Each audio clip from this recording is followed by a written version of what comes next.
Alright, everybody. Hopefully, we are live, and welcome to our weekly show here on game design and game dev. This is for the week of March 15, 2020. I am Josh Bicer. Joining me is indie game developer Sharky. How are you doing? I am doing, I don't know how I'm doing, honestly. Not bad, but I don't know. I'm waiting to see if some things pay off, and I know the I'm, I'm, feeling. I'm, I'm, I'm waiting to figure out how I'm doing. Yeah, I am with you on that one. My book publisher it has not been responding. I hope they are doing all right with the whole coronavirus situation going on too, because they are based out in Florida. And of Yeah. course, we are in the midst of, I guess, where everybody is shutting down at the moment. Man, voice is dying too. That's always a good sign. They Her voice unfortunately has had to improved. postpone my library talk for next month in Washington because it seems like it's going to get worse before it gets better.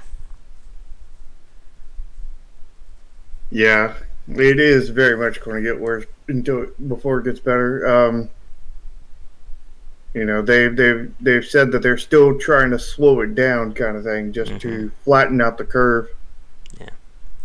And Now, I guess the real thing is that now the whole world gets to see what it's like to be a freelancer who works from home. yeah, Welcome to our world, everybody.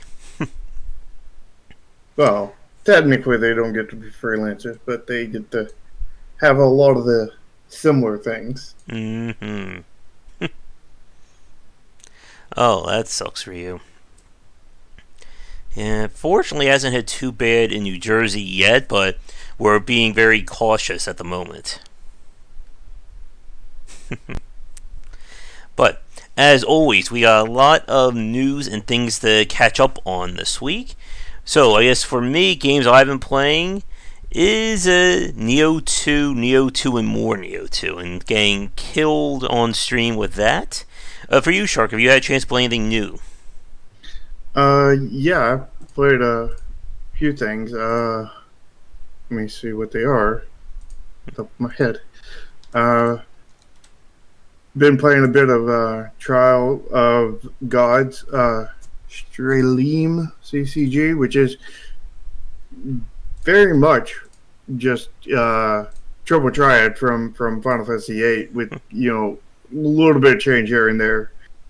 Not really made into a full game, just sort of the same mini game with just a little bit of tweaks here and there. Mm-hmm.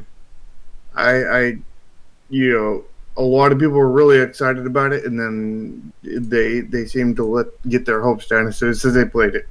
Mm. So there's a market out there for it, but you gotta do more than barely copy and paste. Mm-hmm. Something else I've been playing. What else have I been playing? I've been playing a lot of Mindustry lately. I've been playing the game that Zach gave me, which is or Zach's rather, the Monster Monpiece, Okay. which is good until it kind of gets into the not safe for work stuff. In which the not safe for work stuff, they've introduced this new mechanic, which is just horrible. Mm-hmm. Let's see here, what else I've been playing.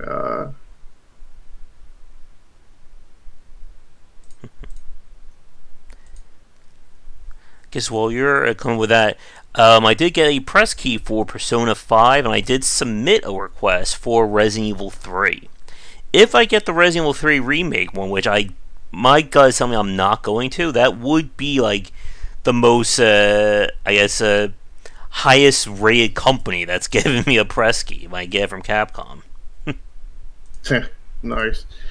Oh yeah, Regions of Ruin. I've been playing that a good bit. Uh, That's sort of like Kingdoms mm-hmm. kind of thing, but like you know, quite different. Not as not it lacks a kind of tower defense aspect of it, Mm-hmm. but it's very much to everything else, and but like it still has the same kind of gameplay. It Mm-hmm. just lacks towers, and it lacks really, like, it has many different maps there, and they're smaller kind of thing, but like, like the outside of actually having waves of stuff, you just have maps to clear kind of thing, which is kind of the same thing, just differently, done. But it's rather unique on that, and it's pretty fun, run into small issues here and there, but otherwise, Yeah. pretty good. I think we played that game, Regions of Ruin. I don't remember you playing that one. That was a while ago. And let me look at it. Yeah, we definitely played this one on stream. This was like, I would say over a year ago, maybe even more than that. Really great concept, but I think it also ran into that issue of just long-term viability that just began to get very tiresome for me, like to try and play it long-term. Yeah, after I got so far, it's just like, this is pretty much just more of the same. Yeah. I just need higher numbers. Mm-hmm. And it did start to wear thin when I got around to the 3-4 hour mark. And I'm hoping sometime this week to try and get around to trying to record footage of that idea of the game design stress test. Picking a game, playing for like 15-20 minutes, and just doing like a deep dive of how that game design works within that span of time. Yeah. So I think that could be a very interesting one. But let's get to some news. We got some potentially meaty topics to get to. So, the big one that's been kind of dominating is, of course, coming from Naughty Dog. And unfortunately, it's not the good kind of news. Another expose out Kotaku has been talking about the amount of issues and just kind of like a work. What's the phrase? Something of quality of life, or you know one thing about like a work-life balance, or like studio culture, maybe that could be it. Culture of what's going on over there with the amount of crunching and just kind of like forcing, or I should say, quote unquote, forcing people to work overtime to get the game done. And this is a discussion that we've had for the last 10 years. We've had for, I think, the previous 10 years as well. And it's not something people want to hear about, especially from a very prolific studio like Naughty Dog. Again, Naughty Dog's been around, what are we up to, like 26, 27 years, maybe even a little bit more than that. And as we all know, like, the studio definitely, I think, turned a corner with Uncharted, and then that kind of built up into The Last of Us. And they definitely, like, from the outside, like, very similar to Telltale. It kind of like they really changed their culture and just their overall attitude when they got their first like major success. Yeah, the sad thing is for anybody who liked their games, you're not going to get the same games anymore, because over 70% of their people have quit, meaning that you're going, at most get 30%, but that said, is a lot of those 30% have already said that they're quitting as soon as they get the bonuses. Yeah. So only thing you're going to get is the same management, basically, that is, starting all this bullcrap and going to continue this bullcrap probably, and a bunch of newbies that have no idea. And there will be plenty of newbies that come in because, that's the game industry. More people want to work in it than there are jobs for it. Yeah. And we've had this discussion before about how, what happens when these companies have their restructuring. Like, did we have a topic about kind of like what creates, like, I'm not sure how to describe this, like, kind of like, what is the studio? Is it the name or the people? because this is a discussion that a lot of people tend to misconstrue. We had this issue before when Team Ninja, if you remember, their studio lead and like very infamous developer, what was it, Tomonobu Itagaki, when he was fired due to, I think, sexual harassment claims. And a lot of people felt like that was the death of Team Ninja. Maxis, for instance, like Maxis was at a time one of the most powerful, one of the most famous studios. Then Will Wright left, then a lot of the major leads left, and then it's a studio by name only. And we could certainly argue the same thing could be at Blizzard these days as well. Yeah, like I feel like there's this gray line in there, kind of thing, and like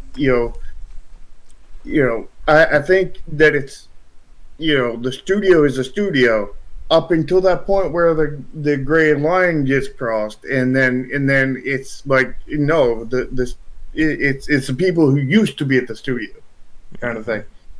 And that gray line really depends on if anybody is absolutely key to the games going forward. Like if Nexus Games continued, but I wasn't there, that would be pretty much the gray line being crossed there. We're like a studio losing 30% or more of their long-term, especially senior employees. I think that's crossing the line there. And Naughty Dog just lost 70% of them and is continuing to bleed them out. Yeah. I'm going to shut my window shade really fast, so I got the vampire blinding glare going on. I'll be back in 5 seconds. All right. But you have that gray line, and it's just never all that clear to That's what a little bit better is going on. Yeah, and but to your point there about if you leave Nexus Games, exactly, Ryu. Like, then that is a huge part of your studio, but it always raises that question. It's something I think a lot of people don't really think about. How much do you put value in the leads or the major people at a company? Again, like going back to Maxis, Will Wright, I should look this up really fast. When did Will Wright leave Maxis? He left in 2009, according to an article. So they were still operating very much after he left. And the question remains, though, how much value did somebody like Will Wright bring to the table? If you want to look at another example, Sid Meier has ran Firaxis, I think, pretty much since his inception. But he has taken more of a backseat role. He's more of an advisor to the games rather than being the team lead. Because he wanted to cultivate, multiple people to come out and kind of, rise up in the company. So if he were to leave Firaxis, it wouldn't be as, earth-shattering as if somebody who was, like, developing a game would leave. Like, if Jake Solomon left, while XCOM 3 was in development, that could be a very big deal. Yep. And the other thing, we got to look on the flip side of that coin. We have, what's his name? The guy behind Mighty Number 9. Koji Inafune? Yeah. We can't put too much behind them because Mighty Number 9. Yeah. And, like, to El Gore's point, I think that could be a topic at some point as well, about this culture of the celebrity developer. Because we see this a lot in the independent space, with how some names seem to just get shot up, and put on pedestals, and may or may not really be worthy, or do we really need to have celebrity game devs? Are you adding it to the list right now? Yeah. There we go. And again, like, this is one of those very tough things, and I think your point about Who said Allura was saying about Tomo and about kind of like being on both sides is a very interesting thing because as we've said, one person leaving a company of 100, nobody really cares. One person leaving a company of 5, yeah, that's a very big deal. And Well, I mean, it depends. yeah, I mean, if it was just the musician or just an artist or whatever, that's kind of mm-hmm. normal kind of thing. But if like the designer Mm-hmm. goes, kind of thing, like that's that's big red flag right there. But like anybody else, as long as only one of them goes, I mean, it could be an improvement because like I'm sure people have replaced their artist with a better artist, Yeah. stuff But like that. But like when you're talking about losing 2 or 3 off the team, mm-hmm. that's what you got huge red flags right there. And again, it goes back to this discussion about who is the company, who is the studio culture. Is it a group of 50, 60 people? Is it just 5 people? And again, every place is different. And to Ford's point there, that I think is another very big thing because this has been one of those growing issues that we've been talking about in the past, that very few video game companies are thinking long term. And when we're talking about long term, we're not talking about I'm going to work on a game for 2 to 3 years. We're talking I'm going to run a studio for 5 to 10 years, put out multiple projects, and be able to live off of my games. Very few people, both in AAA and indie, are able to say that they think that long term. I know I am because like I've been doing this technically since 2004. Yeah. But And, and again, like this is the stuff that this is the non-exciting part about being in the game industry. That it's not about you thinking, oh, I'm going to make this amazing game today. It's about I'm going to pay my bills in 8 years from now and make sure that my mortgage is paid off. It's not the most mile a minute kind of discussions. But one of the things that we've seen, I do remember the original Prey. Yeah. But as I was saying, one of the big things about the game industry is that many studios are kind of like on that knife's edge in terms of whether or not they're going to succeed or fail. And when we do have those big winners, as we said before, it's always troubling to see like what will they do next, and can it either meet or beat their previous expectations? Because if you remember, the studio who did what was it, Hand of Fate, their games were critically successful, and they still went out of business. yeah. And taking this back to Naughty Dog, again, we can sit here and I think we can pretty much theory craft and say that The Last of Us 2 is going to sell well. Like, no matter what news comes out, no matter, any exposés, it's going to make a ton of money. Oh yeah, it pretty much can't because like it has such a fan base right now. Oh yes. That even if 30% of them dropped out, and let me tell you, 30% of them ain't going to drop out. Yeah. They're going to make more money than what they made with the last one because like even if 30% did drop out, probably another like 35-40% are going to be adding in. So like even if they had that such a hit of 30%, they're still going to make more money than what they did with the last game. Oh, yes. And I know like some of the developers are really hoping that it's going to fail and everything, and sadly it's not. Yep, and this is again one of those very big disconnects between the consumer and we could even say the fandom side of the industry and the people actually working in it.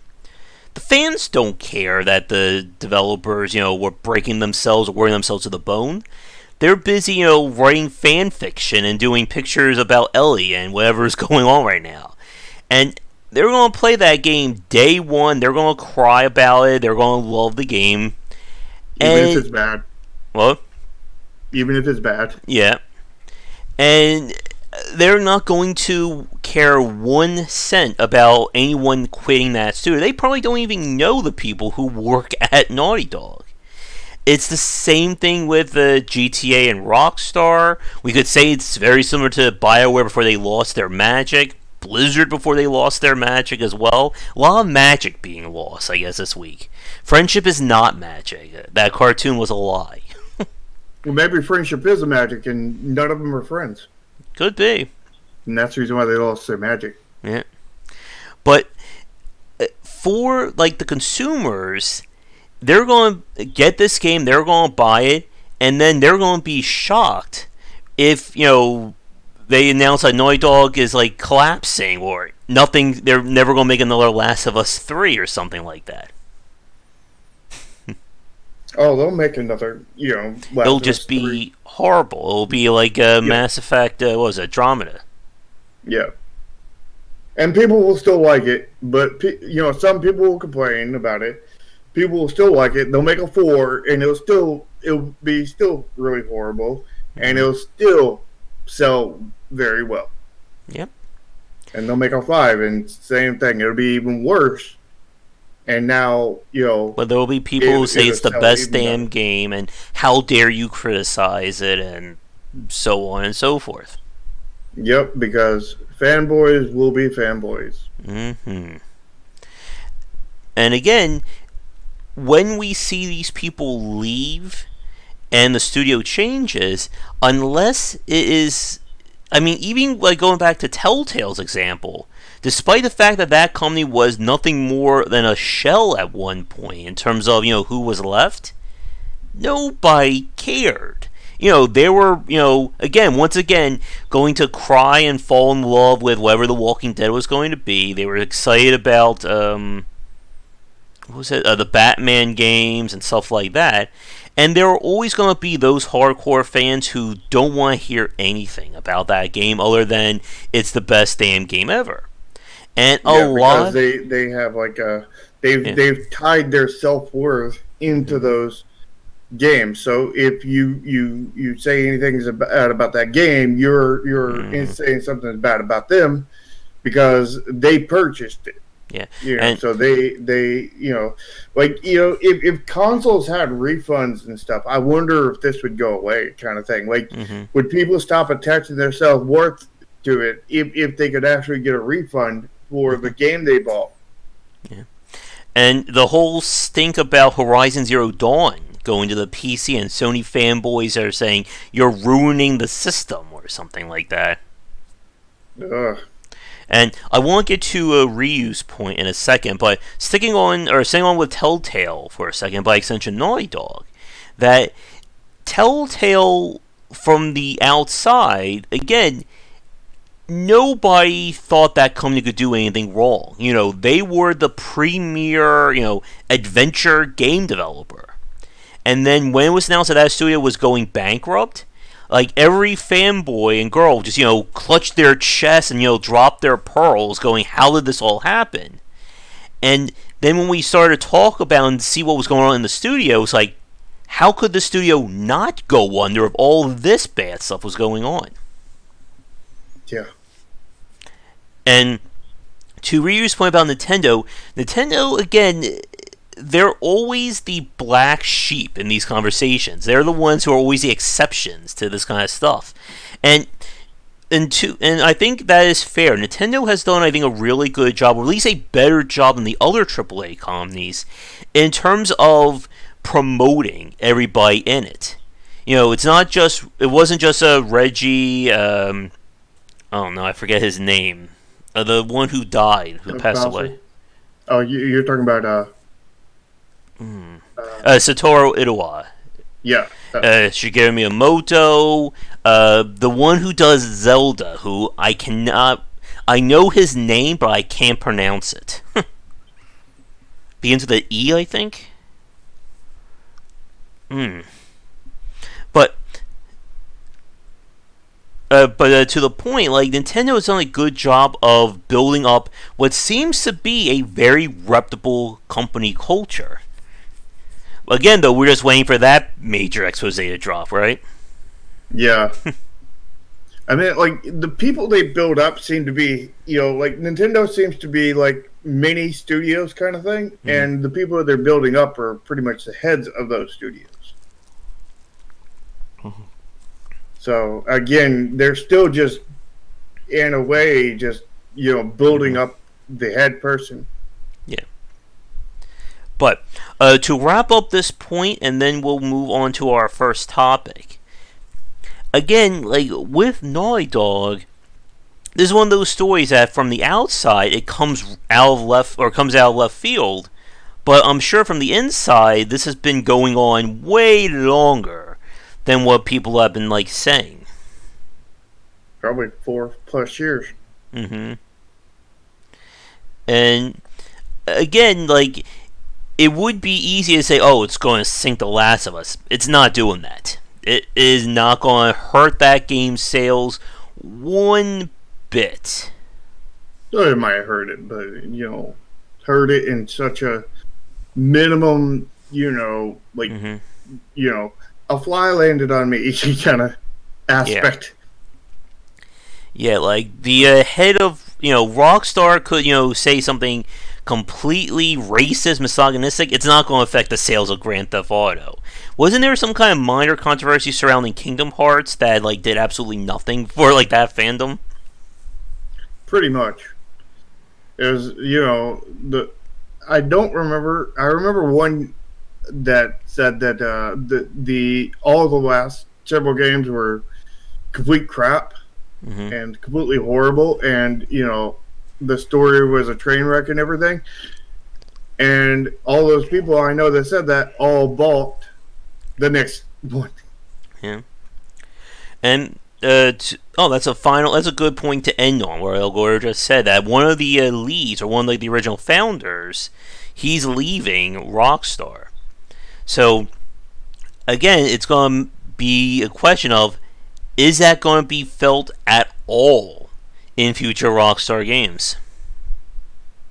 Because we've seen how some of these studios that they surround themselves with so many like-minded people that it just kind of becomes. Would this be considered like a cult of personality? I guess. I'm thinking more echo chamber. Yeah, that too. Like Riot Games for a time. Like if one person leaves, but you cultivate and you raise 15 other people to be just like them, is anything really going to change? Yeah. But I think with that, let's get to our first topic. So the two topics on our little docket tonight are level design and procedural generation. And I was thinking we start with level design, go into proc gen. What do you think? Yeah, probably.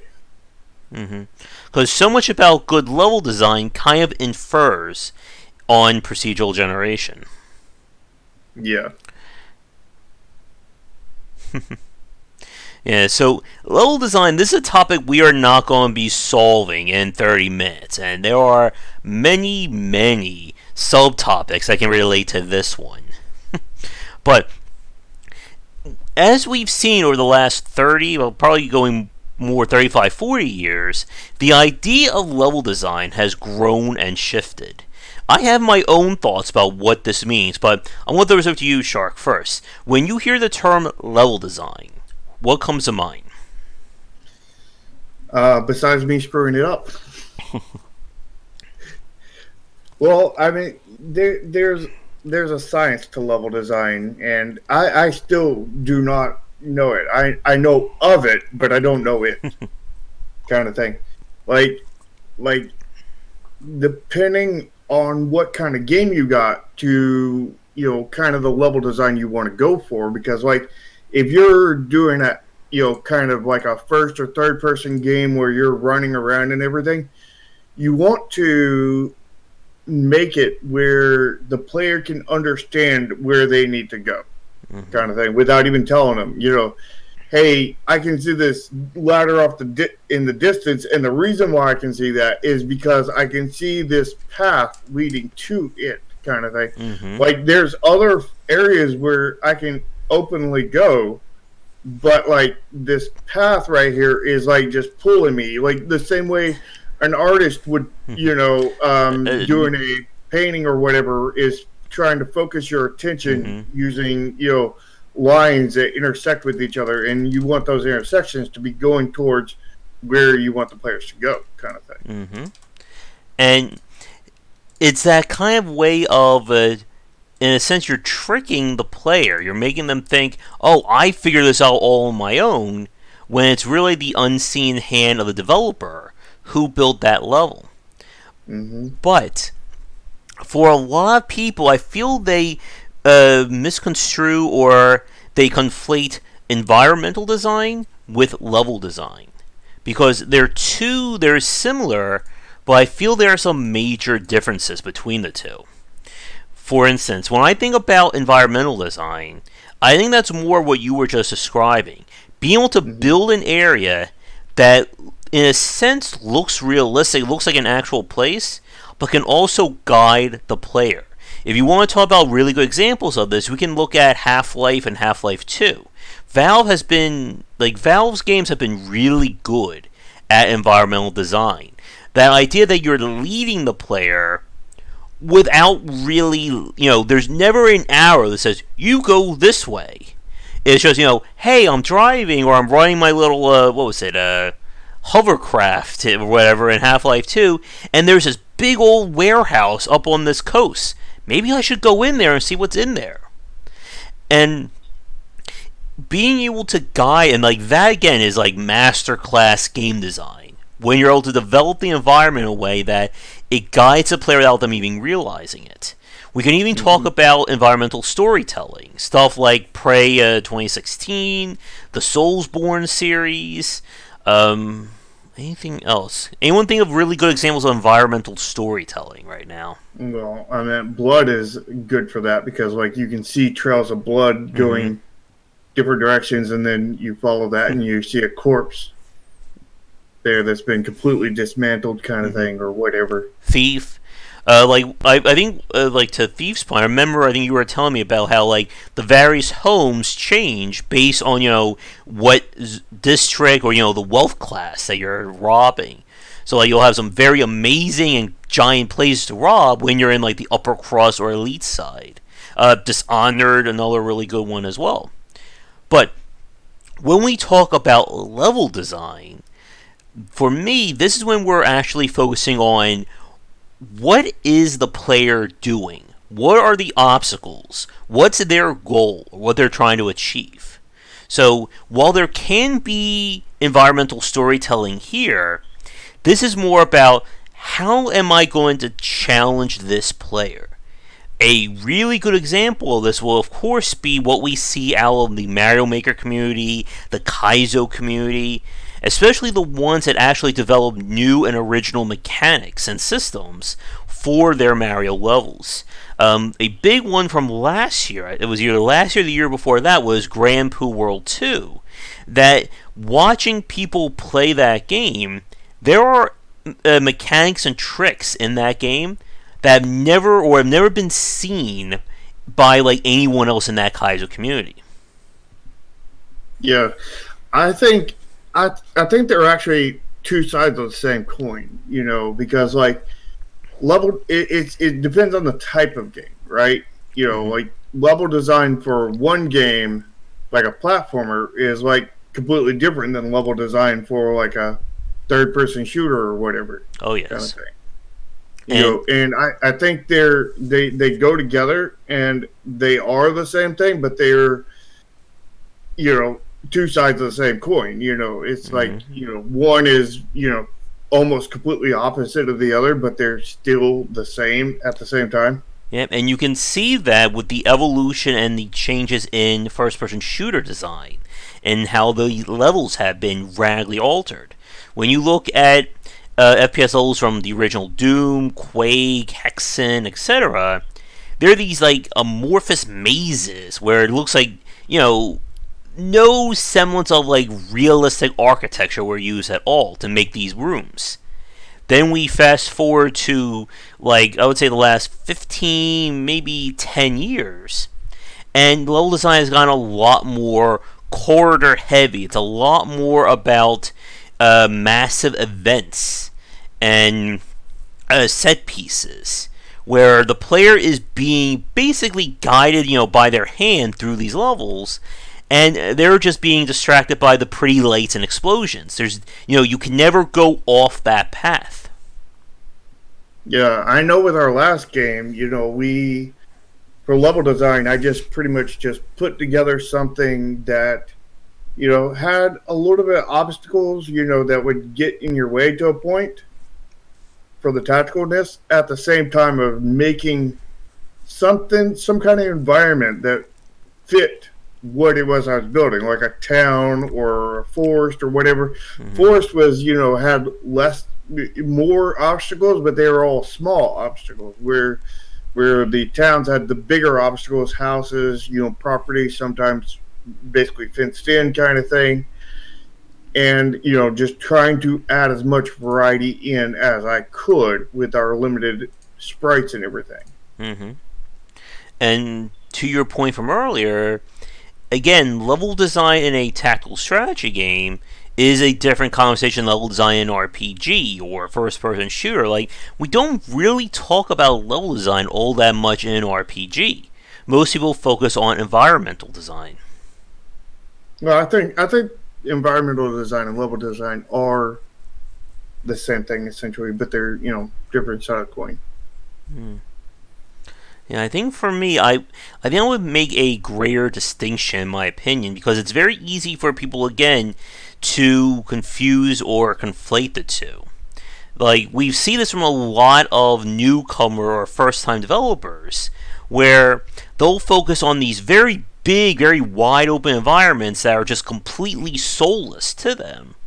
And it just feels like, again, like a distraction from the game itself. Yeah, I mean, you've got to have enough content to fill the area. Yeah. And that is part of it. Yeah. And that's another really good point from El Gordo about when the two get conflated too much, we run into situations where it feels like you can feel like the grinding of the mechanics against each other. Like things aren't working right. Like with The Last of Us, I didn't play The Last of Us, I did play Uncharted, and even with the Tomb Raider games, where, it's a very big area, there's lots of things you can do, but you can only do the exact thing that the developer wants you to do, and anything else will be met with failure. A really good example of this was the ever-popular element of anything that's climbable, we're just going to throw some kind of like random paint on the wall. Like there's never any explanation why that paint's there, but it's always there on the parts that you can climb. And there's always going to be a part where it'll be like, there's two walls that look exactly the same, you can't climb those, but this one thing in the middle, that's the only thing that works. And again, it makes the game, I think, feel less or lesser than the sum of its parts. Yeah. I feel like that was just bad design, bad mobile design, because, it seemed like what they wanted to go was for a linear experience, but then they left it open. It was an open linear experience. Like, you don't want an open linear experience. You also don't want a linear open experience. That would be Safeway Extreme, but, that's not what we're going for with level design. We want to be safely safe or extremely extreme. Yeah. It's one of the few times you don't want to be safely extreme. And again, like going back to some really good examples, let's start with Souls-likes. From Software has been one of the standout developers when it comes to combining their environmental and their level designs into one cohesive thing. And I think they're the studio that kind of started, or they're the ones that kind of popularized this trend in the last 11 or so years. That this idea of we're not only going to make this very amazingly looking place, we're also going to make it so it seems like something that could exist, that you can actually walk from one end to the other as you would if that place actually existed. Yeah. And when you're able to get like that is like high up, that's high tier right there. The other example, of course, would be Arcane with Prey. And we could even say to maybe like a slightly lesser extent, Control from Remedy. That it's this idea of we're going to build this unique place that technically it does not exist. But we're going to build it in mind that, let's say that it did exist. How would it work? Where would people go? Their levels, we've said this before on stream, that when you look at Prey 2016, their levels aren't as big compared to other titles of that or other examples of that genre, but they're more densely packed with things and interactables. Yeah, you've got to have, if you only got 10 things you could do, you want a small area to do it in, kind of thing. Where if you got 100 things to do, you want a bigger area. If you got 1,000 things to do, you want an even bigger area. You want to balance the things you got to do with the size of the area. Yep. And then, of course, you connect multiple areas together into chains and form the complete level.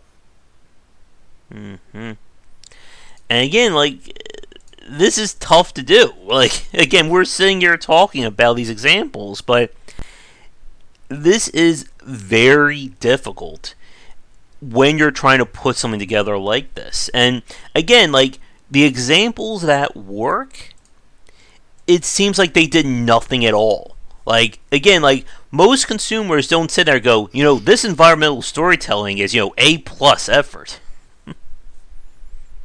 Yeah. I find that, that platformers are both, like, one of the easiest level design and one of the hardest at the same time. Because with platformers, they're mechanically driven. Kind of thing. So you don't really have to think super in depth on it. You just do wherever the mechanics fit best. But at the same time, if you want mechanics to feed off of each other and everything, like the way you do in like a Mario Maker kind of thing, like there is so much trial and error that you got to go in there. You start the level, you go in there and play it. You tweak a bunch of things. You go back again and you do this iteration on it so many thousands of times. Of course, that goes for all of them, but it's more mechanically driven than anything else. And the fact that it's 2D versus 3D. That's another very huge factor when it comes to kind of a level design and differentiating it from environmental design. Because again, in 3D, you are literally able to build that structure or make that hospital or parking lot or anything like that. And I think this is again where that kind of, that kind of hand-holding, that railroading has come into play. And again, in the real life or real world, buildings aren't giant mazes. Nobody puts the red key for the red door on the opposite end of the building in real life. Well, they might. Just to be a dick. If it's government ran. If it's government ran, they're going to put the red key on the other side of the building. That's just how governments work. But non-government buildings, you're not going to have that kind of design. Yeah. And it's very tricky when you're trying to build these levels. As you said, it's kind of like the competition between the mechanics versus the story or the environment. And very few people have managed to get it right. And this also goes back to the idea of storytelling in video games. How many action and first-person shooter games, their story means nothing once you get past the beginning and maybe the end, all the way at the end. The entire middle could be shuffled around, and it doesn't really matter. Yeah, this has all made me think. Was ever all the creators of Resident Evil did they used to be like government workers because of the red key on the complete opposite side of the building. That feels so much like a government thing, you know. And then you have that, you know, everybody's walking around like zombies, just like a government thing. And, and it really, like, there's so many things that kind of tie in between Resident Evil and government work. And I'm wondering if there was, you know, some parallels in there. And maybe they all went to the same architect school where every place needs to have 3 secret doors, which the key can be split into 3 distinct areas that we just put in random parts of the house. Mm-hmm. And again, when we're trying to get really good level design, it really depends on what the actual goal of the game is. If you're trying to make something that's going to test or challenge the player, then you're going to be focusing on more obstacles, more movement, and platforming tech than you would otherwise. If you're making a first-person shooter, for instance, then the level design becomes less about overall obstacles and more about how do we place our enemies in different areas or create these different arenas to force the player to, you know, think differently. And Yeah.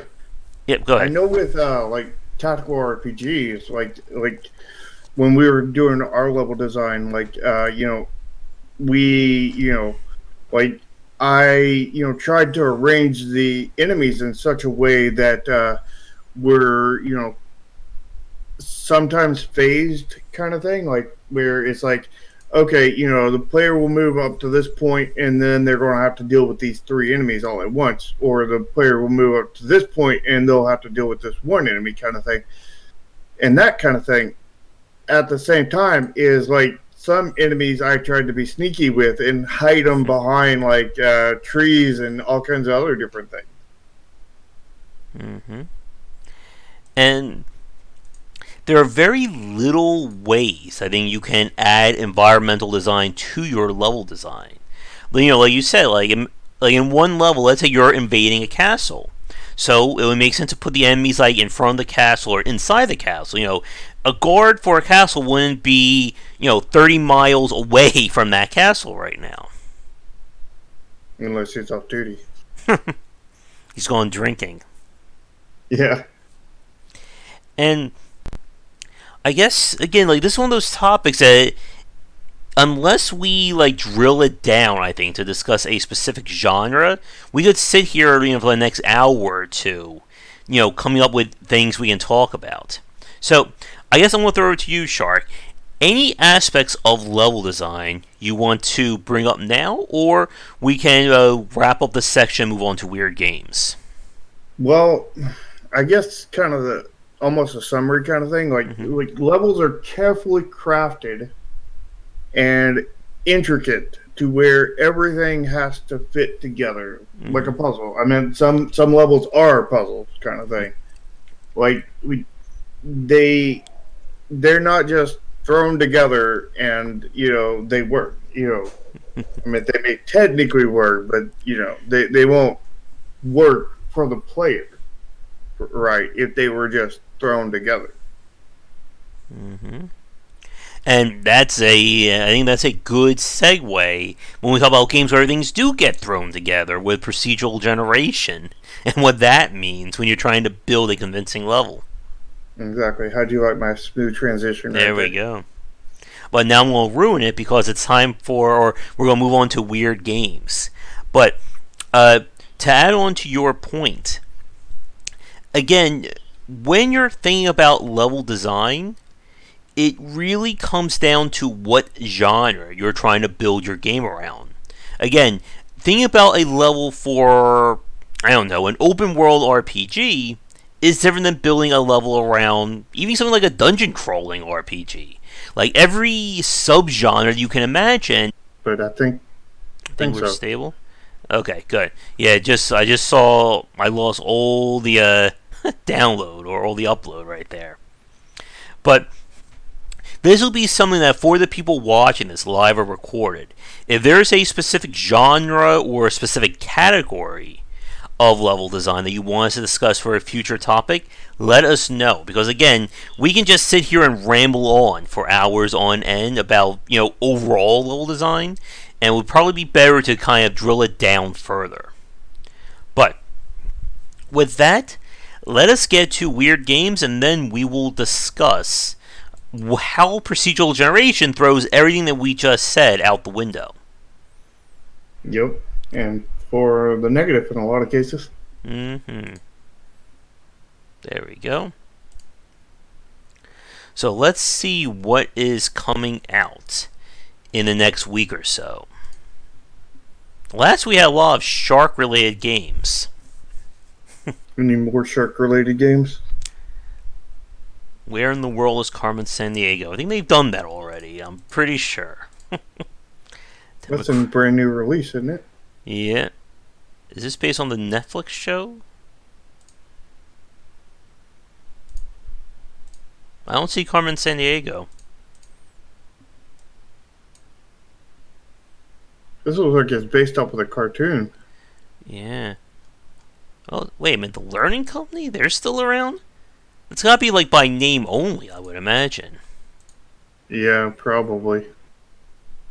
And I believe the Learning Company was the one that made the... Yeah. They also made... No, that was Bourbon who made Zumbinis. But they made a lot of edutainment games back in the 90s. Alright, so I actually looked this game up. I actually clicked on the thing before we started. Here's a little test for you, Char. Let's see how good your developer sense is. Which game? This one right here. Not the one above it. Or the one below it there. But what about the one above it and the one below it? Uh-huh. But what would you think this game is based on this thumbnail and this name? I have no idea. Me neither, and that's why I decided to click on it. So what does the audience think? I'm guessing it'll be nothing like the thumbnail, because that thumbnail just does, in the name, just makes no sense at all. Mm-hmm. And you would be right. A top-down shooter RPG. Would you have gotten that from that name and thumbnail? No, and I definitely would have not gotten that art style, because that art style looks nothing like the thumbnail. Mm-hmm. I mean, it's like they made a bunch of really low quality art, and then they went to somebody random and say, "Hey, can you make us a random image for a thumbnail?" Sure, why not? What do you want in it? It doesn't matter. Just something random. Make it look good. What's an FPV? First person vehicle? First person view? No, it wouldn't be first person view. Is it a roguelike? Probably. But what is a roguelike? Mm-hmm. Super D. What the hell is that? Super D. Oh, jeez. Wait. That looks like a puzzle game or something. Oh, they definitely included the D. Mm-hmm. Is this where we get demonetized? Mm-hmm. Pillars of Dust. I think we looked at this one last week. Yeah. Industrial petting. Industrial petting? What? What? Pet strange animals. Feed them exotic. What? I gotta get my stream caught up. This looks kind of like Slime Rancher. There we go. Yeah. I'm pretty sure it's based on Slime Rancher. Golf Extreme. Exactly. He did a good job at making Mm-hmm. me click on it. Green and Orc's wife. What? I'm afraid to click on that one. Something is. I'm getting a red flags there. Apocalypse Wow. What about Beardy McStrongarm? You getting any kind of YouTube vibes from that one? Oh yeah, we looked at that one last week. I don't remember. Oh, this is intended to be act as a teaser for a larger project. Oh yay! After every stream, Shark's memory gets wiped of all the games we looked at, which is probably for the best. Yeah. What the hell? It also doesn't help that usually when you're looking at one, I'm looking at the one that you were looking at before. We looked at Lumberjack last because I remember this horrible how to play page. Oh yeah, that horribleness. That will never leave your mind, right? No, that haunts me in my nightmares. Ultimate Fishing Simulator 2. Fishing season will start soon. Good to know. Nobody will be able to go to it because all the national parks will be closed. There's some good thumbnails right here. Look at this. You can tell exactly what's happening. Yeah, exactly. And look at all those genre tags. I know this was a strategy game. Or an RPG. It's an indie game. That explains it. Oh good, this game is the perfect example of you can run but you can't hide. But can you hide? But what if you actually do hide and not run? You're not running. What the hell does this mean? Your tutorial is also your gear up level? Any idea what that means? It means they didn't give a tutorial. Forget something and you will never be able to replace it. So if I forget how to jump, I'll never be able to jump again? Yeah, because they ain't got no tutorial. I think we looked at Explosive J. Begin with. Oh, this is the Bomberman game. Apparently got pushed back. Oh, submarine adventure. Oh my god. Wait, is this the one that has sharks in it? Wait. None of the screenshots give you anything. Except for mobile. How is that a sim game? I mean, you can sim playing a full game on your PC. Army and Strategy. Plebby Quest. There we go. Never date werewolves. Yeah, I knew somebody was going to bring that on. Is Draken still watching? And if not, we just summoned them back. This one could be interesting.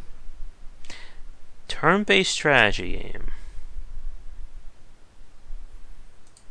It's pretty unique. Oh, that's a very big skill tree. Or a tech tree.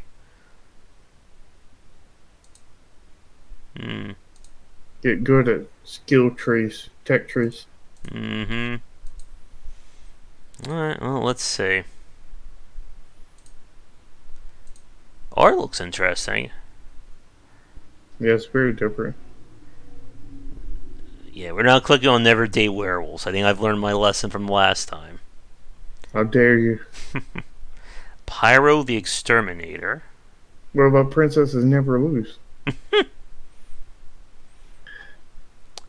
There's that Legend of Keepers. Yeah, when are you going to play that? Probably for the next Spotlight. Or when it comes out, maybe we'll do a night of it. Well, then that's pretty crap because you're not going to play it until after I have it. It kind of defeats the purpose. I have to teach you how to play it. Well, I mean, backseat gaming. Oh no, we're not clicking on Hentai Splash. That just raises a lot of red flags there. I mean, you really should click on that. Mm-hmm. Alright, this one, the Steam page appears to be in... Is that Russian? Looks it. What is that pose? What is that idle animation?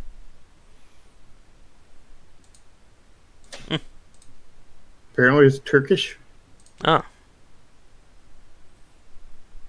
You can't are the really see best. to the compression. Bear Is that a Vodka. game for Josh? Which one? Bear Vodka Fall Berlin? No, you're the best. No, it'll be you have to get good. What is this? This is a very simple RPG independent Maker. game. No movie level game art. No complex game system. No cool skills. Oh, Just good. an RPG Maker asset flip. 200 puzzle logical thinking. Yeah, because you can just add more and it'll make it way better. Mm-hmm. Exactly. That is so RPG Maker. Mm-hmm. Doom Eternal. Nobody's ever heard of that game. What is that core defense? Let's see. Core events really is best on infused with roguelike mechanics. So this sounds like what we expected that Necronator to be. Tower defense roguelike. Might be an interesting try. Ooh, dozens of quirky achievements. How do you make an achievement quirky? Do what I did. You just make jokes around your achievements Let's see. and references. Jokes and references. Looks like Nuclear Throne a little bit. I think I know this game. What does it say for the developer? Carl Game? Games? I think I know that. I don't know the name. Carl Games doesn't sound familiar, but this game looks so familiar. Night Road. It's a top-down 2D action game. Keep it lit.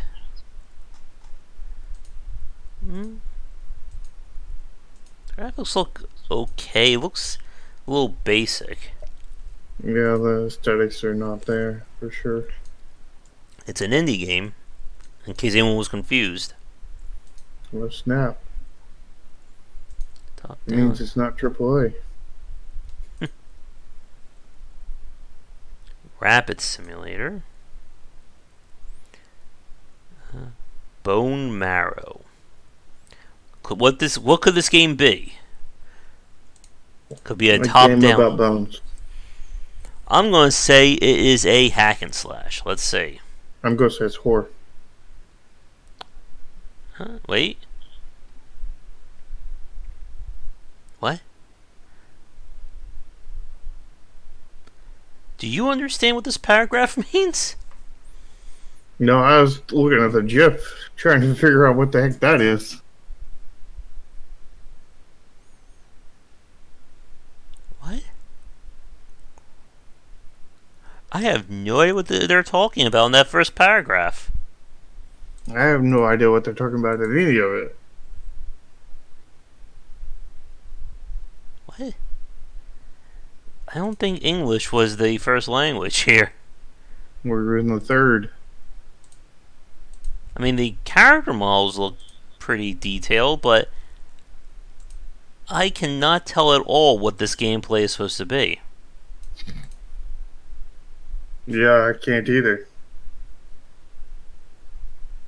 Other than on X date, some Numbers happened? Yeah, numbers happened in bone marrow. Okay. Should I put in for a key for it and see if we can figure this one out? I guess. I mean, it's more, curiosity than anything else. Yeah. Maybe we'll be the first to crack it. We'll become famous. We'll crack the numbers. Mm-hmm. In a certain year. Mm-hmm. Metallic Metronome. Is this an RPG Maker game? Looks a little bit like it. Just press those keys at the right timing. Good. Oh, there it goes with RPG Maker. I was right. RPG Maker 2003. RPG Maker really hasn't changed much. Yeah. Took 17 years. I hope it didn't take that to make it. Oh no, we may do classic games tonight, Catfish. I'm not sure yet. Evil Heart Fever. Hero Swipe Right. Solar Warden. Oh. Space Shooter Real-Time Strategy Hybrid. Oh, 6 Degrees of Freedom. What about 7? Well, they got your 5th dimension down. Mm-hmm. And they exceeded it. Looks okay. Yeah. What's inside? Oh, a crazy puzzle. Wait, what's so crazy about that? The game's title wrote a check the game can't cash here. It's crazy because you'd be mental to not solve these puzzles. Here we go. 3D hentai blackjack. Sounds legit. Mm-hmm. Is Draken back yet?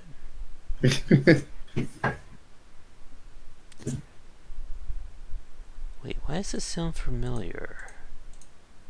No, this isn't the game that I was thinking of. There's a indie developer who's working on a game that's like the Mega Man EXE card battling system. This is not that game, but this one doesn't look too bad. Give it a try. Experience throwing battles, a hybrid turn-based. I wish I could see more about it. Again, this is the problem with these kinds of games, is that you tell me it's a hybrid system, there's literally no way you can see that in a screenshot. Yeah, getting over mechanics in a screenshot is so hard. Why is this free to play? Oh wait, no wonder, it's a demo. I was just about to say, why is a RPG free to play? The Tide. And then you end up getting they'll end up denying your key. Oh yeah, that would be great. I get banned from a demo. That's a new low, I think. It's just like a VR like movie game. Or get denied for a free-to-play game. Oh yeah, that would just be horrible. Here's a good title for a game: Pirates, Pirates. And the sequel will be Pirates, Pirates, Pirates. Or maybe Pirates, Pirates. Mm-hmm. Oh, this pirate game has pirate humor. Oh, snap. Guess that'll be better than colonialism humor. Yeah. You know, I was just thinking about it. I'm going to have to block you from playing Project Triad. Alright. Oh, there's your Legend of Heroes coming for the Switch. Paper Beast, Stolen Rage. Trails of Cold Steel 3. Yeah. You gotta get up. You gotta get up there so you can play it. So I'll put in the key for it, and I'll get around to playing it probably sometime in 2036. No, you gotta beat all the other ones before this one comes out. So then 2068, then I'll get around to it. No, you gotta get it to it on release day, and you gotta beat all the other ones before it. Alright, this will be our last page. Clicker Legends. Oof. That's some really detailed graphics here. Very mobile. Wait, how is it a clicker game if it takes 5 to 6 minutes?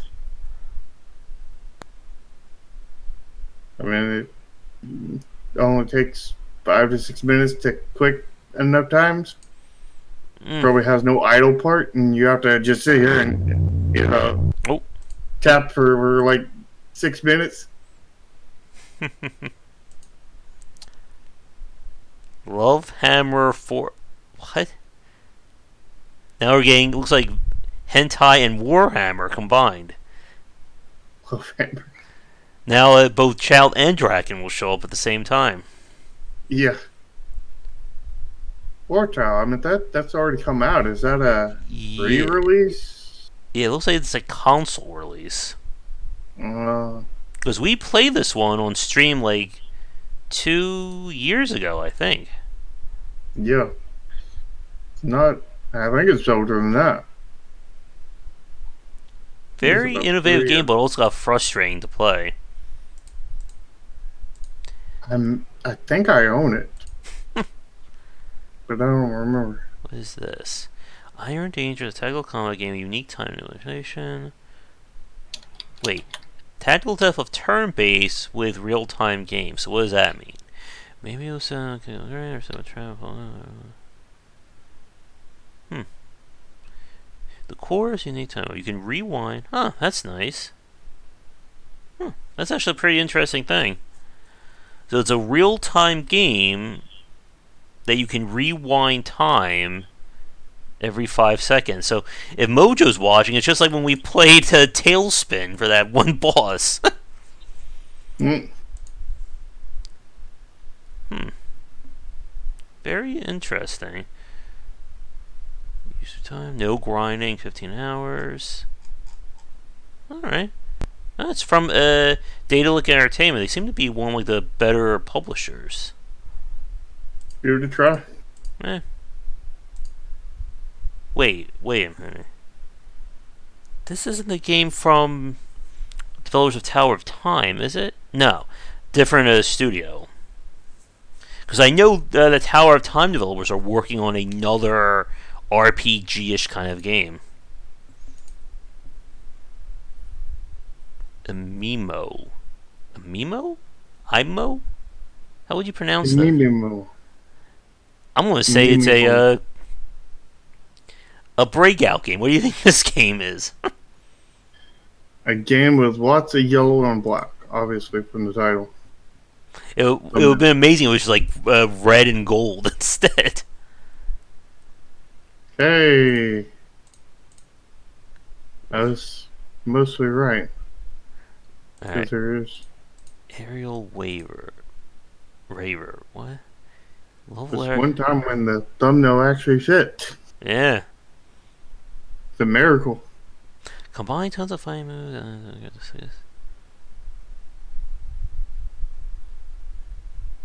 So this looks like it's just a combo simulator.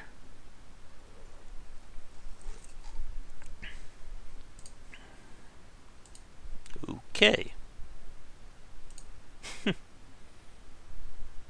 And what the hell is this?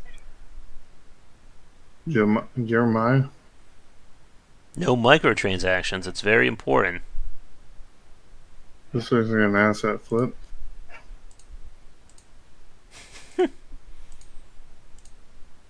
This looks exciting, doesn't it? That is almost guaranteed an asset flip. Mm-hmm. Whew. Alright. But with that, let's get to our final topic. And that is, of course, procedural generation. A phrase that has probably filled a lot of developers with dread and has kept a lot of them up late at night thinking about. It's been. Or those who are inexperienced, fill them with hope and dreams and think that it's all easy. Ah, yes. Proc Gen is, or we'll use that just making things a little bit easier, has become a staple of ARPG and roguelike design. At its absolute basic example, we're talking about games that will build or create unique weapons or loot. At the highest example, we're talking about games that will literally build game spaces, worlds, even enemies, and throw it all at the player. And earlier in this cast, we talked about level design and how it's supposed to be very, handmade, very curated. You want the very best example. And a lot of people think that procedural generation is we just let the computer do whatever it wants and we get, 500 levels and we have the best game of all time, right? Oh yeah, yeah. That works 100% of the time. Never fails, not even once, ever. I can't keep a straight face. Well, you're a little shark icon is smiling right now. And again, and this was a question that Jan Shrek asked earlier. And like we said, procedural generation can occupy many different aspects of a game. And it's usually a combination of, there are elements of random generation with it. And that's a major point about the very best examples of proc gen, that you have to give the AI, or you have to give your game engine or the algorithm a pretty solid blueprint of what you want a level, or how you want things to come up. Yeah. And with procedural generation, if you don't give a good bit of rules or any kind of thing like that, you'll end up with the most horrible things ever. Yeah. And you'll possibly end up, well, you'll definitely end up with some maps that are impossible to win, kind of thing. Yeah. And now then, I know some of the better. I know of a really good example of procedural generation that is amazing, and it still has its shortcomings, and that is 7 Days to Die. 7 Days to Die has, procedural generation. I never play it not on procedural generation. Well, I played it the first time, but besides the first time, I never played it besides on procedural generation. And they've had many iterations on it over the last 3 or 4 years. The last 3 or 4 or 5 years that I've had the game, they've redone it probably about 8-9 times and completely overhauled it, to add in new rules, change rules, all kinds of different things. And the way they have it is, to my knowledge is first they do a kind of height map generation. So and they generate mountains and everything, all those kinds of things. And then they'll, then based off of this kind of thing and their algorithm, because they have a random generation for that, and then they have another one that will go in and look for fairly flat areas in that, and then completely edit the terrain and make them perfectly flat, kind of thing. And then they'll generate towns there, and it makes sure that you've got a town every so often, kind of thing. And it'll go back and redo the height map in certain areas to spawn a town, and then it's random which, what kind of size town it does, small, medium, large kind of thing. And when it, then, it figures out where the towns are going to be, then it has another procedural generation level that goes through and starts mapping out roads, that connect cities and to each other and everything, as well as some dead ends and everything every once in a while. So it almost sounds like it's a procedural generation system that's then layered on top of another procedural generation system. Yeah, it's probably like 10 or 15 different procedural generations layered on top of each other. And then when you go into the town, they procedurally generate those from all your houses and everything are prefabs that are handmade, kind of thing. They hand make the houses, they design them, they put little puzzles and stuff in them, that kind of thing. But you don't know which ones are going to get rendered out into the map, and the random gen will or the procedural generation will map out where each place goes, and it'll give, and then based on the size of the footprint of the place, it'll, divvy out enough spaces between that, and then it'll build roads between them in that whole process, kind of thing of laying out. And then they tried to do it in a way that they had to shift it, because originally all their towns were pretty much square kind of thing, and they shifted it to where the generation would give them more shape kind of thing, Yes. and they would be more, J shape, or kind of L shaped, or more linear, like a line kind of thing. Some of the square ones, and like circular ones, and all kinds of different shapes kind of thing. Yep. In their generation. And Love Good, I want to add to that, and I also want to get some of these comments in chat, because they're also really big about this. To Janshvik's question, or Janshvik's thing about how advanced, like, could you generate a fully functioning city with procedural generation? And El Gordo said no, and I think I would agree with that, because as we've said, and as you were just describing with 7 Days to Die, in order for procedural generation to work, you need to lay down very hard rules in terms of how these levels can be designed. If, like, let's, for instance, just picture, how would we define an algorithm to build a fully functioning city where everything should be working as it should? To make something, I think, at that level, it feels like it will almost just be easier just to make a handmade city at that point. Because you would need to establish so many rules in place to make sure that everything works as it should. And well, 7 Days did, they handmade each house and all the stuff in it, which when they put things in it, they have that procedurally generated too, not the actual containers or anything in the house, but they'll put in like random items, a cabinet, like this is a kitchen cabinet, this is a hardware, chest from the hardware store, this is this kind of thing, and this is this kind of thing, and then each one of those random gen with the kind of items that are in the loot table for that kind of storage. I'm glad. Kind of thing. But the actual houses, which in essence are the levels, the puzzles kind of thing, those are handmade. Yes, and I'm glad you said those things together. I'm glad you said the word loot table there, because this goes back to our lecture on ARPG design. That loot tables and designing loot in a ARPG or any game that has loot along those lines is procedurally generated. One second, let me close my door. I got the phone ringing in the other room. Because you are building this gear or building whatever drops based on these hard rules.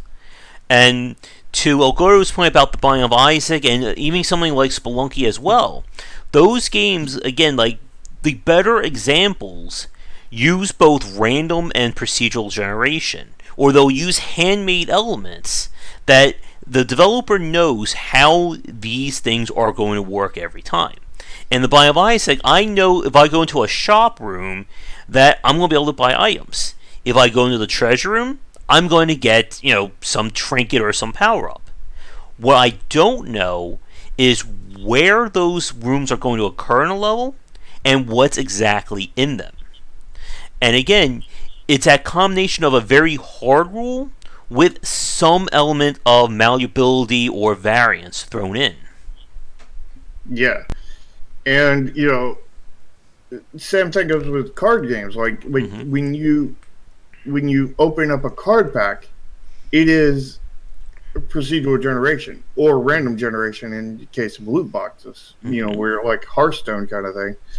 But like with Magic the Gathering and Project Triad, they're going to give you, certain rarities kind of thing, and those are guaranteed. Those are the procedural generation. And then once you get that procedural generation, because it's just locked in, you're going to get this rarity, this rarity, this rarity.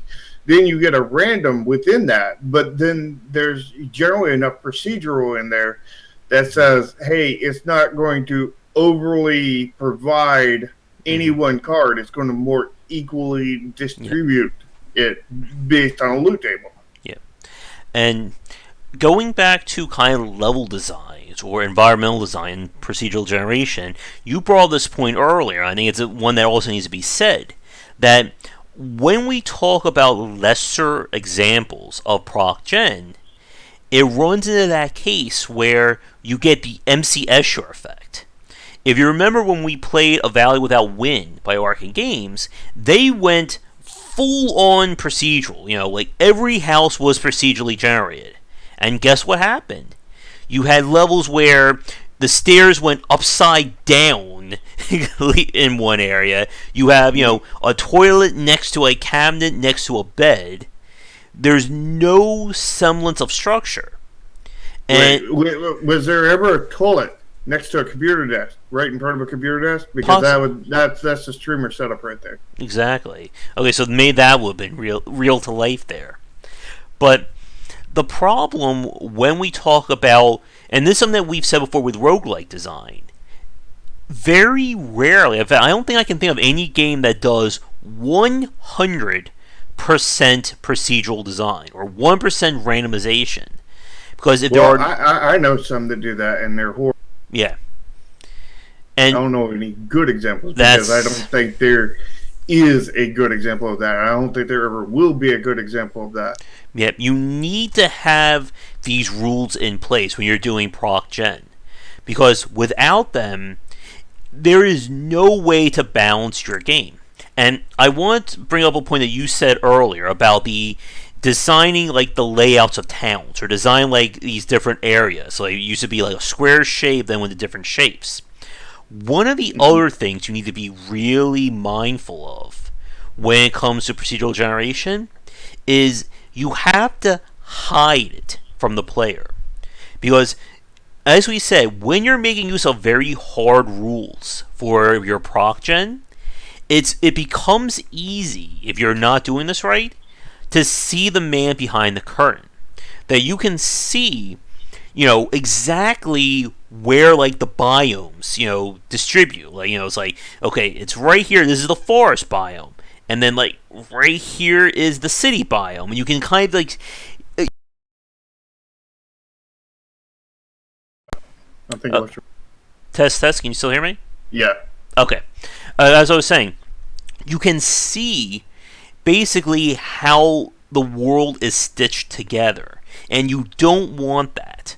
The best examples of Prog Gen do it in a way that while these rules are hard and while they're very limited, it completely looks like to an untrained eye that the world is 100% original.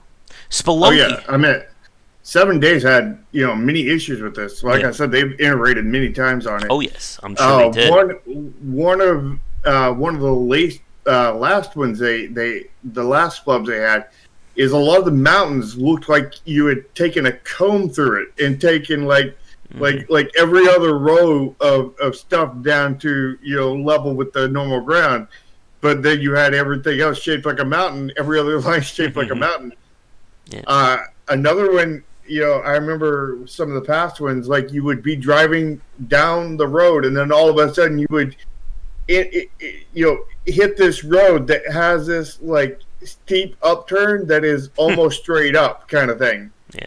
And it would just go straight up. And then there was others where like the roads would just kind of like like it's a perfectly flat road, and then all of a sudden it's got like a pothole that is about 30 feet deep kind of thing in it. Yeah.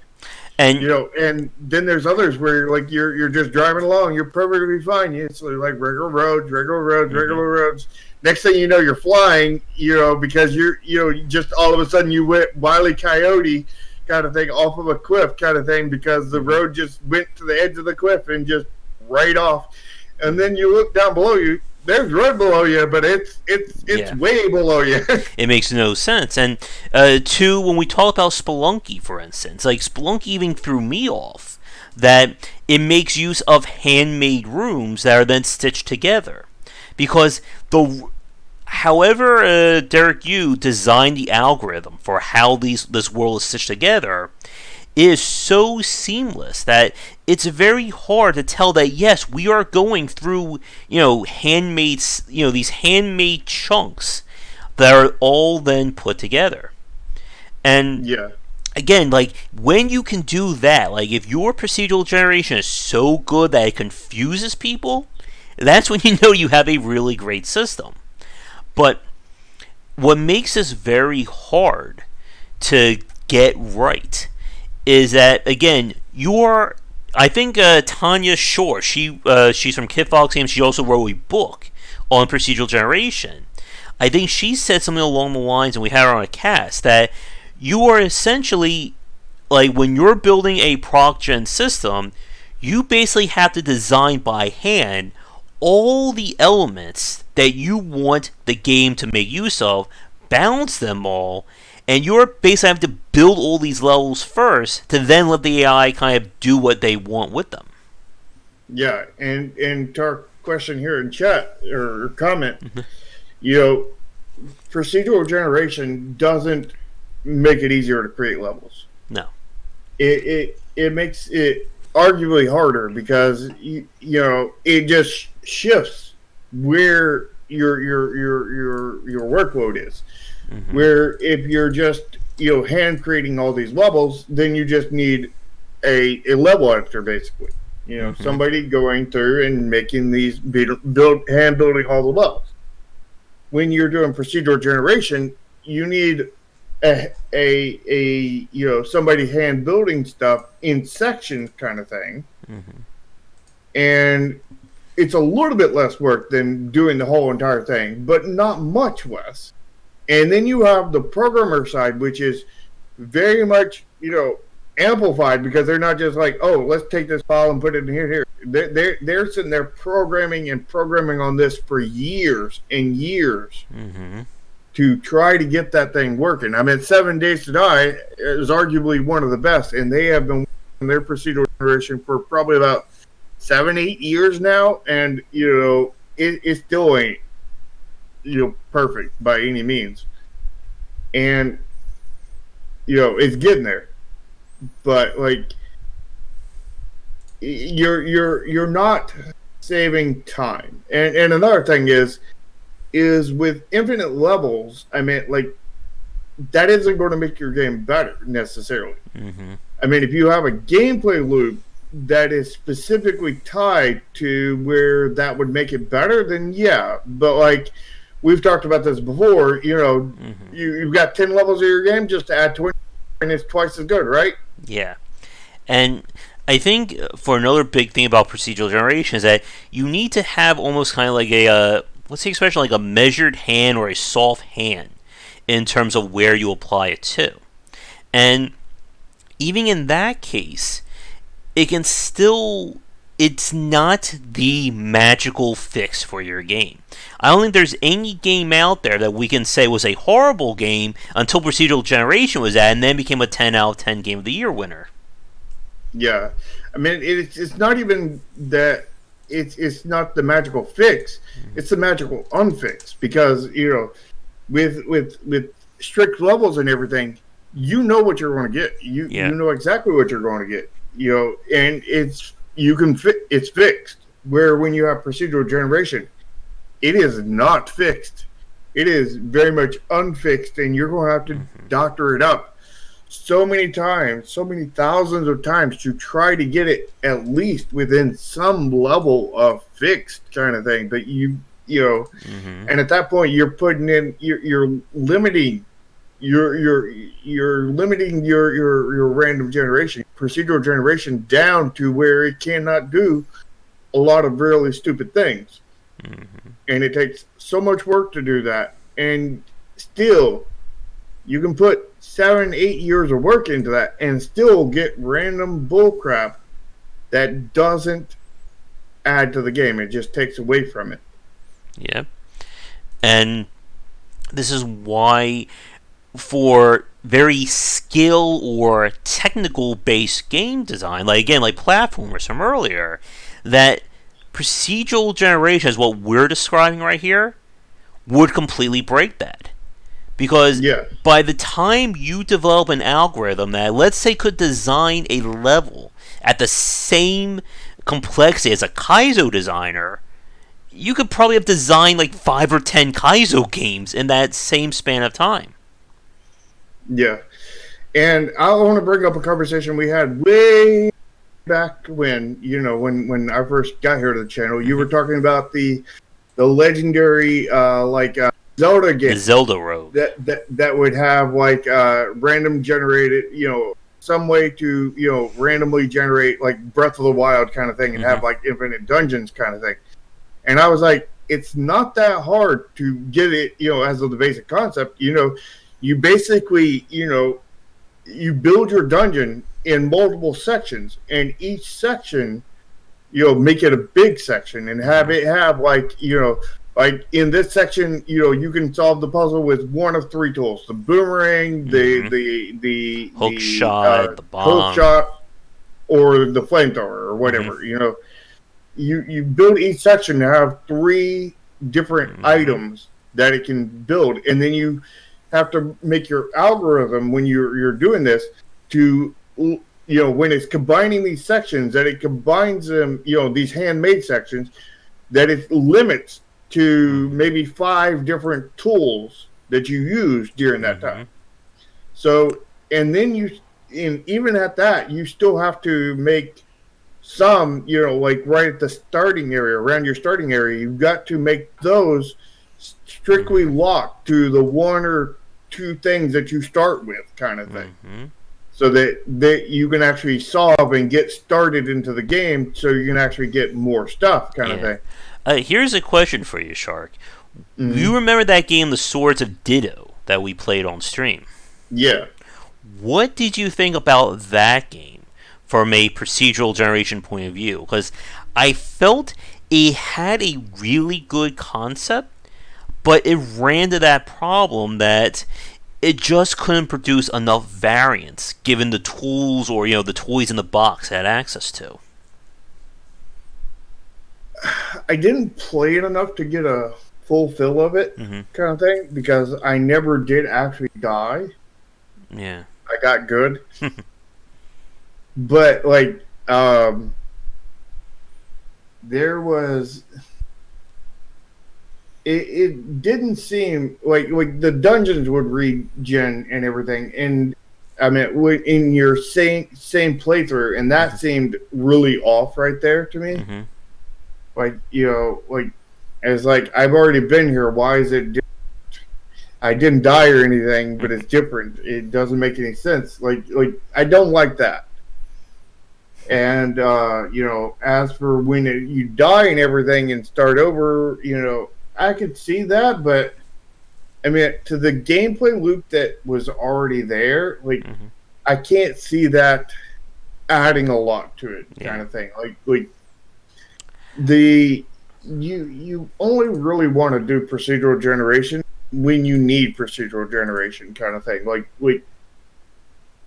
And generally with roguelikes, you do have that kind of need, but I didn't really see that need in that game, because that was more Zelda-y than roguelike. Yeah, and I think, again, like as we've said before, that if your game has a really solid core gameplay loop, in many cases, it's kind of debatable if it needs proc gen. Here's a question. I know you didn't play too much of Dead Cells, but I want to throw this to the audience as well. Do you think that Dead Cells benefited from proc gen in its game? And when I say proc gen, I'm specifically talking about the level designs themselves. Because to me, it felt like, yes, I'm getting these differently laid out areas, but I'm still doing the same thing. And it just didn't feel like it was really adding to that experience. I would say that it definitely benefited from it, but I don't think it was a huge benefit. I think it was a minor kind of thing. Yeah. And I think that like if you take the procedural generation out, Mm-hmm. you know, if it's a 10 out of 10, you know, let's just say it's a 10 out Mm-hmm. or 100 out of 100. If it's 100 out of 100 with the random generation, Mm-hmm. without it, I don't know. It's like a 85 to 95, somewhere in that Mm-hmm. range. It's not And really adding much to the experience, kind of thing. And that is, I think, another big thing about, as I said with its Kaizo example, with technical or skill based focused games. Because so much of the gameplay loop is on the player themselves, the procedural generation, you're never going to be able, or at least not in this generation, I think, be able to create an algorithm that can test the player as well as a handmade level. And I was thinking about the game 20XX, that game makes use of proc gen for the levels. But the problem was, once I got so good at that game, just like in Dead Cells, the levels don't do anything for me because I'm already at the top of my game in terms of movement tech. So whether or not I'm jumping left or I'm jumping right or it's a moving platform challenge, I am already trained in all those different aspects. So it doesn't matter what order you give it to me, it's not going to bother me at all. Yeah, I think I got what you meant, but I don't think you meant like being skill based because most games are skill based. I'm maybe like expert level, I should say. More movement skill Mm-hmm. based, Yeah. probably what you mean. Mm-hmm. Where 7 Days to Die is definitely a very skill based kind of thing, but it's like it's not movement skill based. I mean, like you do move and everything, you do jump, Mm-hmm. and whatnot, but you're not platforming or anything like that. I mean, well, you do a little bit, but like, not really. It's not a core part of it. Yeah. It's more of an optional part that you can actually do if you Mm-hmm. want to, kind of thing. Yeah. Where 7 Days is more focused on like gunplay, weapon play kind of thing, building stuff like a Minecraft kind of thing because it is voxel like that. Destruction, sort of tower defense on Horde Nights where zombies know exactly where you are and they're coming to get you kind of thing. Mm-hmm. And you build, there's not any actual towers, but you can build different kinds of defenses to fight them off kind of thing. Mm-hmm. And, is very much building, crafting, open world kind of thing. Like 7 Days to Die, Minecraft, anything voxel based where you're getting, that kind of thing. That's where random generation can be really good. I think is when it's less about the design of the level and more that it's something unique in a unique environment every time, Yeah. and it all fits together and makes sense. Yeah. And like to build off of that with something like Hades, for instance, that Hades once again has a lot of hard rules in play for what it can throw at the player. Every room in that game is definitely handmade. It's 100% hard coded. And I think to some extent the enemies that can show up as well.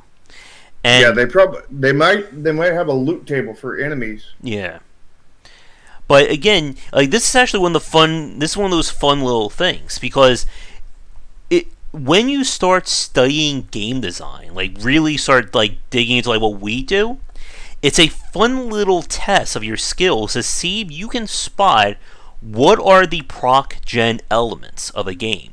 Can you see, the man behind the curtain in terms of what is locked and where there is some variance or malleability on?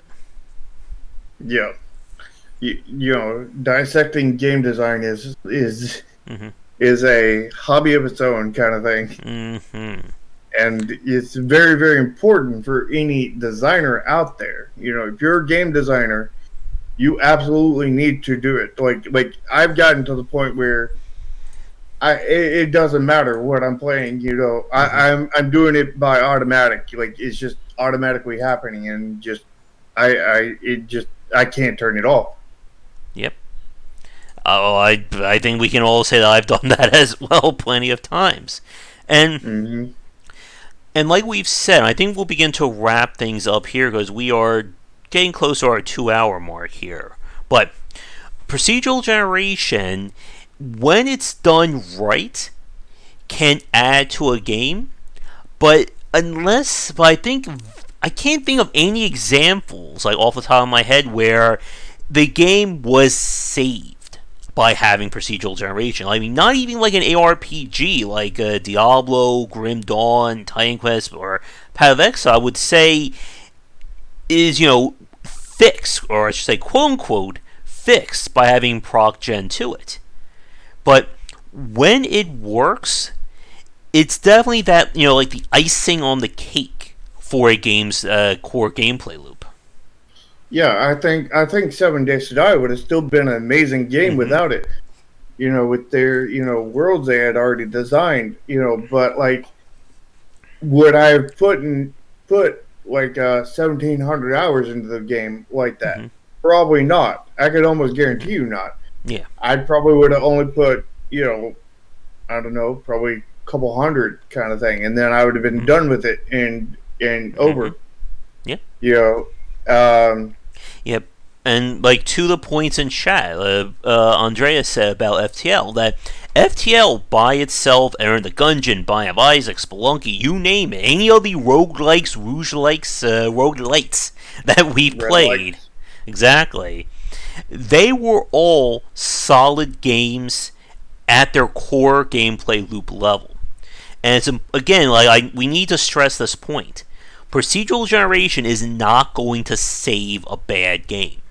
If your game is horrible to play, procedural generation doesn't magically give it, 5 more points from IGN or Kotaku. Yeah, I mean, like, if there was no procedural generation Mm-hmm. in Binding of Isaac, it would still be just as good as game. Yes, You just probably wouldn't put as many hours into it. exactly. It wouldn't change the value of the game, and pretty much any instance, it would just make Mm-hmm. it would allow more playtime kind of thing, and Yes. and but at the same time, it had so much work to it and so Mm-hmm. much unpredictability that can ruin the game. So like, Mm-hmm. if you had something good without procedural generation and you don't do your procedural generation right, Mm-hmm. then you can ruin your game kind of thing. So like, you know, and procedural generation, a lot of people think that procedural generation is just like so much less work. Yeah, it's so much less work if you want to ruin your game. But if you want to, not ruin your game, procedural generation is a world more work kind of Yeah. thing. Again, you're like a handmade run of your game should be enjoyable. Like Mm-hmm. before we even get to proc gen, before we even get to random loot tables or random enemy placements, your game 100% handmade should be an enjoyable experience. Because most importantly, once you know where your game is enjoyable, you can then begin to tweak those aspects to give it that sense of variance. Again, in the Binding of Isaac, Enter the Gungeon, FTL, whatever roguelike we want to talk about, the basic rules of every floor of every biome are fixed. They are, 100% fixed. I know exactly what is going to occur in terms of like the broader sense of a level every time I play the Binding of Isaac. What You I know what don't. David said? Every they become still over time, and Mhm. yeah, I mean, like if they don't have enough assets, then Yes. they can get still really quick, This is and it's why a lot of roguelikes use supplemental content for their expansions. They'll add in more room layouts that can show up. So again, mhm. you're not turning a Binding of Isaac play into a 5 hour playthrough. You're making that 30-minute to an hour long playthrough more diverse. The same thing with Monolith that we played a few months ago. Yeah, and I think the real outlier to all of this is FTL. Mm-hmm. Because if you took away FTL's random generation, Mm-hmm. it probably wouldn't be that good of a game. Yeah, it's event driven. That's the big thing. Yeah, that is a completely different kind of design that was built completely around RNG. RNG is the core of that game. And as far as I know, that is the only game that is like that. Yeah. And at that, I love FTL. FTL is one of my favorite games of all times. But it has some glaring flaws because of that being based around RNG. Yes. Because I have gotten really good at the game, and I can win probably about 60% of my matches. I can win them. If I was better, I could probably win about 70 or 80%. Maybe even 90%. But there is no way to win 100% of the time, no matter how skilled you are. Yep. RNG giveth, RNG taketh away. And yeah, to Chris's point, I want to bring this up because this goes back to what I was saying earlier about being able to see the rules behind the game. This is a problem for me for a lot of survival-oriented games that make use of proc-gen level design. That I can see so much of what the basic foundation of that game is that I know reasonably well what I'm going to do on every given run. So it doesn't excite me as much because the game can't surprise me. I know in Minecraft that the first 10 to 30 minutes of that game, maybe, I don't know how much they've changed over the years, is going to be the exact same thing. The same goes for Don't Starve. It doesn't matter where I start, it doesn't matter where the world is built or wherever I'm placed, I still need to do the same things from beginning to end there. Yeah, same thing with 7 Days to Die. Yeah. But the environments do give you more new challenges kind of thing. Yeah. And this is why when you're building more when you're building more content for games with procedural generation, supplemental content is usually where you want to focus on. You want to give the game more tools that it can draw from when it's building these worlds. Yeah. And we need to make sure that why FTL is like the outlier and like the core gameplay loop is based in RNG and everything. We need to make sure that we do not use that kind of model kind of thing. We can't base all of our games off of one game kind of thing. I mean, if you have an original design, a very original design that absolutely calls for RNG to be at its core, like FTL, then go for it. But be extremely careful because you're setting yourself up for failure if you do not do it right. Yeah, World of Horror, I think, would be another example because it's very event driven, just like FTL. But again, if you want this to work, you need to establish essentially what your baseline experience is going to be, and then figure out ways that you can tweak or adjust things. Yeah, like I remember Josh and I talking one time about, hey, how would you make, FTL better? Like, what would you do to do a sequel to that or something like that?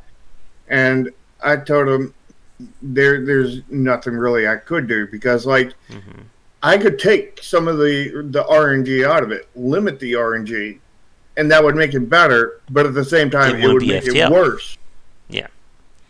So, like, that is one design that, besides, like, changing the graphics, making them higher res, or something like that, this one outlier game, there's pretty much no way to improve it as far as I can tell, besides just more of it, put more different items and weapons in there, put better graphics in there, put more better music and everything in it, put Mm-hmm. more different kinds of characters in it. But like, Yeah.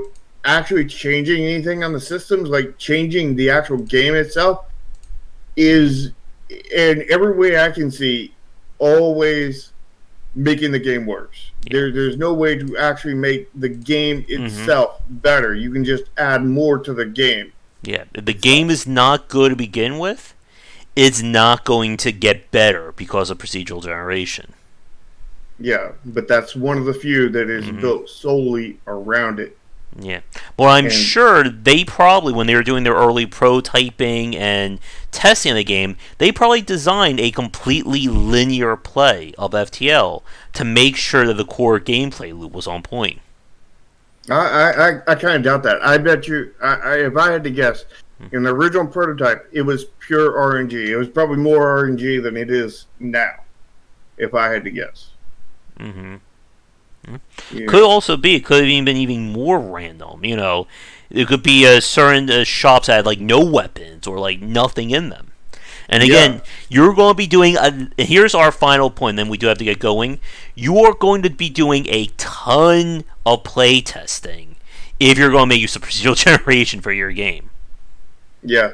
And I like Zach's point right there, where like you know in a game where you're doing very short runs, like 30 minutes or something like that, Mm, you pretty much need random generation, procedural generation, yes.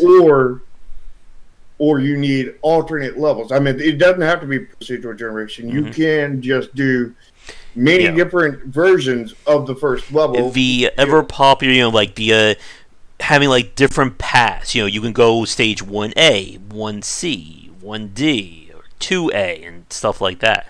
Yeah, Yeah. you can alternate paths and you can just do different levels. Like this is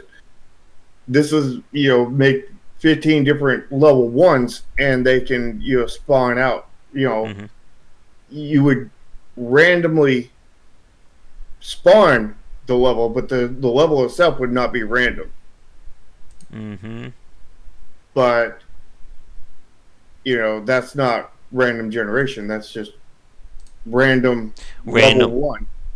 Yeah, just a random placement, as opposed to again fully building these levels from scratch. And like we even saw, like I remember, again, we could just sit here and rant about random and proc gen for the next hour as well. I remember watching a Kaizo game that they procedurally generated a Kaizo level out of like 15, 20 different handmade rooms. And like the people playing are like, oh my god, I never, they are completely, their minds were blown at this. And the entire time I was sitting there going, it's a roguelike. Like it's just that simple. Yeah, Yeah. And and I sorry. just realized, I just remember something. There was originally going to be a randomizer or a roguelike mode for Bloodstain that they got rid of it because they found it was going to be too complicated to work with their systems. And again, like this again goes back to FTL and other kind of event-driven games. Like if there are hard values or hard nodes in the game, like if I know, let's say 20 minutes in, I'm going to have to fight boss A. If your game doesn't generate the ways for me to beat boss A, I literally can't beat your game. And again, this is why you have to be really careful about the more procedural generation you use for a title. Yeah, but a little bit of procedural Yeah. generation in a otherwise, pretty much win your title can be a very good thing. Like, Mm-hmm. like in our last game, Chromation, the word of the day for you guys. Mm-hmm. Um, we procedurally generated our characters. When you go to the shop to look at characters, each one had their power was Mm-hmm. procedurally generated, and that power was a combination of many different stats. Whether they have like it could be like 30 power, but they could have like 100% on HP, like 10% on attack, like 30% on defense and like 0 on the other stats, or it could be 100% on defense, and like there's thousands of ways for one power to be different, kind of thing. Yeah. And that added a lot of variety character selection. But the thing we ran into with that was everybody, when they got to late game, they wanted the 100 power, maxed out power. Of course. And you could random generate, 300-400 times and never get anything above a 93. We did that when I played the game on stream, if you remember. Because again, for people who understand game design, we know what those levers are. And it shouldn't be. Because we put in a thing in there to where every 5 times that you spin, it would generate a level. It would generate a power 100 in there. Oh, yeah, it would always be in the one specific slot. Mm-hmm. That very last one. All right. But I think with that, we are just over 2 hours. I think we'll wrap it up. Again, this is a topic that we can drill down to many different subtopics. So for those of you watching us live or record, if you have a suggestion for something else we need to talk about with proc gen or random gen, let us know in the comments below. But we will wrap things up for this week. I will be back later tonight for our game stream of I'm not sure what just yet. If you want to follow me, you'll find me on Twitter at GWBicer, and we have our Discord and Patreon link down below. For you, Shark, where can people find you? You can find me on Discord mainly. I will always be in Discord. You can find me on Twitter, where I'll be posting updates and stuff to Project Triad, although I've been kind of sparse with that lately. Still trying to figure it out, trying to get good at Twitter, kind of thing. And you can find us on YouTube, and all the links to that will be in the description. And, I don't know when, but at some point, I'll be posting some YouTube videos on Project Triad. I'm just kind of debating on what I'm going to do. Like, either I'm going to do something on pretty much just screenshots, basically, talking about the game, or wait till we have something at least semi-functional in the engine so that you can see stuff animate and do some stuff in its most basic form, kind of thing. I'm unsure. Kind of depends on how long the engine things are going to take, and it's probably going to be a while, so I might go ahead and just break down and do something with the still images and whatnot. You remember, you have to do a teaser on Twitter linking to the preview on YouTube that will eventually be the announcement to the actual video. Right. All right, but that is going to do it for this week. We'll be back next Sunday afternoon for our live show, and come back for daily discussions on game design here and on Game Wisdom, where it's in the art and science of games. Have a great rest of your night, and we will see you all again real soon.